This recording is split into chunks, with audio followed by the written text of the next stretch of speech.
ભારતીય જનતા પાર્ટીને ભાગશાળીને ભૂત રળે એમ ભારતીય જનતા પાર્ટીને વિપક્ષોની નબળાઈ અળી જવાની.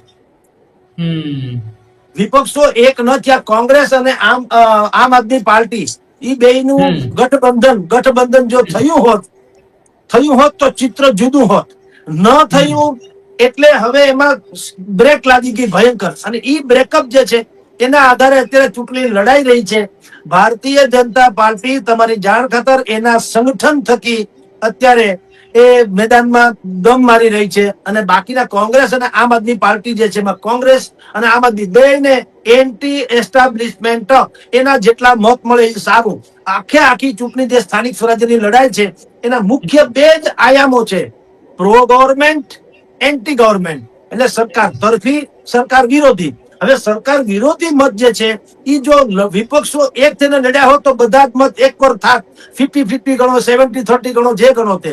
એને બદલે હવે વિપક્ષો અલગ અલગ છે. આમ આદમી છે, કોંગ્રેસ છે, અપક્ષ છે, વગેરે વગેરે.